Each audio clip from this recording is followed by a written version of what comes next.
Starting off with Johnny Hendrix versus Paulo. What the fuck did you do? Oh, alright, so I know we haven't done this in a while, but today we're going to break down the UFC 217 main card, starting off with Johnny Hendrix and Paulo Costa. Paulo Costa is, coming off of two knockout victories, two TKO victories in the UFC, and Johnny Hendrix is like his third loss. Yep. His last fight he got knocked out, got TKO'd by Tim Bosch, and I think they're trying to build up Paulo by getting him a big name, a former champion who's coming off of losses, and this guy's undefeated in the UFC. So I think Johnny Hendrix has been reduced to a gatekeeper. They're just using him to, a stepping stone to build his name, put the other person's name up, and I think Paulo Costa is gonna come out with the victory. Alright, so the next fight we have is Stephen Wonderboy Tantas versus Jorge Brandt Masvidal. Jorge Masvidal is coming off a loss to Damian Maia, but before that, he was on a 3-fight winning streak. Two of those being finishes over Jake Ellenberger and Donald Cerrone, which Donald Cerrone, finishing Donald Cerrone is not easy to do, and it's kind of very, very impressive. Yeah, Masvidal also, to add on to that knockout over Cowboy, he beat him in his hometown, and he did it beautifully. And going back to the Damian Maia fight, that was a very close fight as well. And then that really showed a lot about Jorge Masvidal. It also showed his submission skills. He wasn't getting submitted. He didn't get submitted by Damian Maia, who was before that was submitting everybody, right? Pretty much everybody that he faced. So that really shows how much Jorge Masvidal has been improving. This was hard for me because I feel like Wonderboy is probably a little bit better striking than Jorge Masvidal. But I think that just for the mere fact that Jorge Masvidal, in my opinion, he seems more motivated and he looks a little bit, I don't know, I just feel like Jorge Masvidal will potentially be the winner in this fight. Alright, so the third matchup of the main card, we have Doug Rose Namajunas versus Joanna Jędrzejczyk, and I think this is a striker versus grappler. Joanna being the better striker, probably the best striker in the any women's division, and Joanna being very, very good striker with much better grappling than Joanna. And I think in the second Claudia Gadelha fight, we saw kind of a blueprint of how to beat Joanna. We saw if you could take her down and grind her out, you could beat her, because I think Joanna has a good takedown defense because she's working at ATT, and they have very, very good wrestlers and grapplers there. So I don't think Rose is gonna run through her and submit her. I say that she's gonna finish in the later rounds because Joanna herself has good grappling defense, but I don't think it's enough.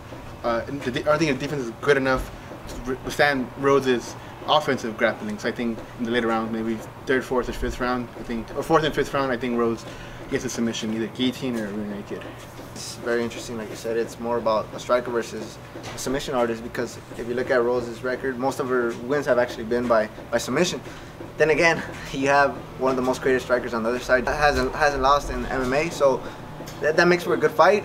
And if Rose could keep up that cardio and be very composed and be very efficient with her energy, maybe in the later rounds she could probably take Joanna down and hopefully shoot for a submission.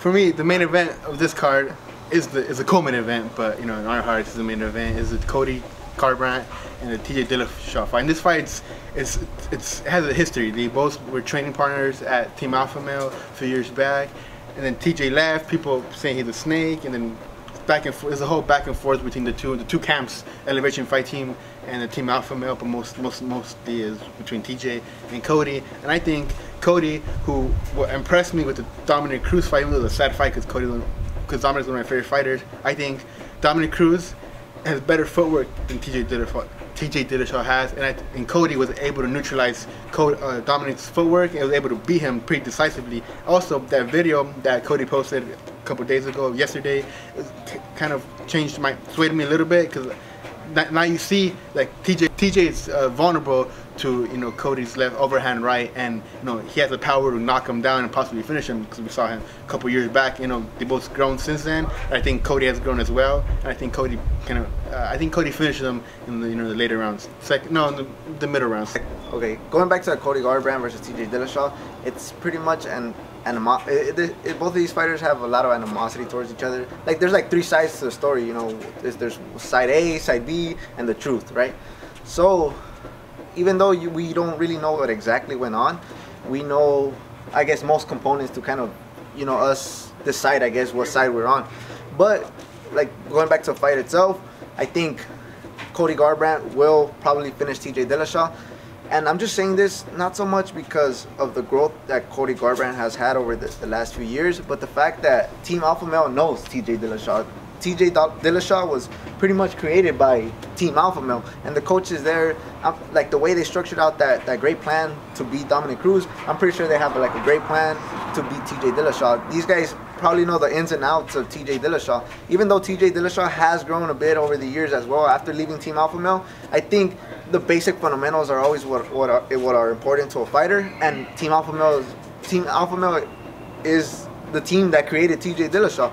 And just knowing all of that, knowing the weaknesses and the openings, I think Cody Garbrandt will finish TJ Dillashaw. And a major factor in this fight is the Dominick Cruz. Because Dominick Cruz fought both of them, and there was two drastically different outcomes. Although they're both decision, one was a one-sided beating pretty much with Cody and Dominick, and the other fight was a close fight, a close split decision against TJ and Dominick Cruz. So I think that is, you can look at that and base your decision off of that.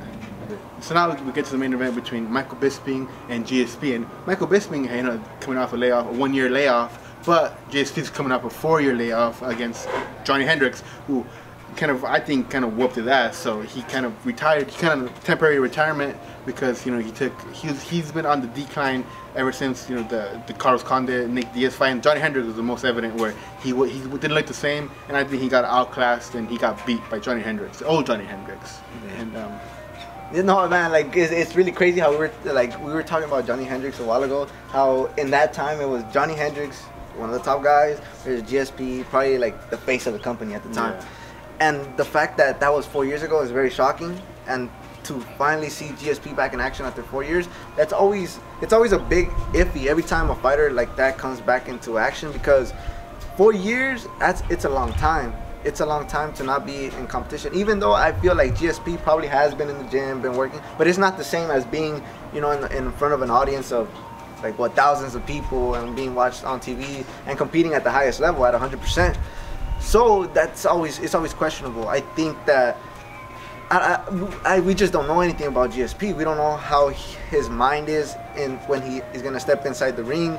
In the octagon. We don't know where his physicality is at neither. Although I'm pretty sure he will come in pretty great shape.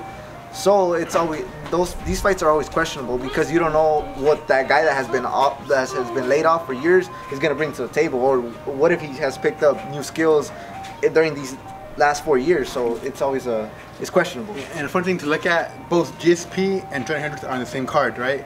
GSP is fighting for the second title, while Johnny Hendrix is fighting to stay in the company. I just think that's kind of funny. They're both on the same card. GSP's last fight was Johnny Hendrix. I think that's an interesting fact. So these last 4 years that GSP was out of the game, Michael Bisping has fought a total of 8 times. In those 8 fights, he even got to pick up the middleweight championship, and yeah, he pretty much demolished Luke Rockhold. He became champion, and then he had a big win against Anderson Silva in the UK. So Michael Bisping is no joke neither. He hasn't really been as active, but he's been active, and he has great cardio, and he's a great boxer. So I guess at the end of the day, I feel like what it comes down to is the way GSP comes into this fight. And another thing to add in, another factor to consider in this fight, is that GSP is not fighting at welterweight no more. He's moving up to middleweight. He's going 15 pounds heavier. So I guess we got to see how GSP will deal with a bigger man. The GSP isn't coming back and fighting some new kid, some young kid that was hungry. He's fighting a guy who's older than him. Doesn't mean that he's not as skilled, but I'm saying he's fighting someone older, and he's fighting someone who's a lot bigger than him. Michael Bisping was 15-0 at light heavyweight, so he's not fighting a small middleweight. He's fighting a pretty big middleweight, and GSP was a average sized welterweight, who I think at middleweight, as the way you look at him now, he's kind of a little blown up. He looks a little blown up, but that doesn't mean that he's not in great shape. I would hope that he's in great shape. I know he's in good shape. He's been training with Freddie Roach and his gymnast coaches and all that stuff. So I think GSP's gonna out-wrestle Michael Bisping in a decision that I think we're not gonna be proud of. I think it's gonna be a boring decision, and a decision for GSP. Also, I see this fight going 2 different ways. I think that either Michael Bisping stays at bay, out boxes him, out punches him, and wins the fight in a decision, or it's either that or GSP will, like you said, I'll wrestle him, and it's gonna be another boring decision, and it's gonna be the same old GSP. So I don't think nobody finishes anybody in this fight. I think it's gonna go all 5 rounds. Who knows, man? Maybe GSP has picked up something over these last 4 years and gives us a surprise. But I just feel like it either ends with a decision of GSP out wrestling Michael Bisping, or Michael Bisping just out landing GSP. Let us know what you guys think in the bottom comment section below, and argue with us, tell us if we're dumbasses, or just say whatever you want.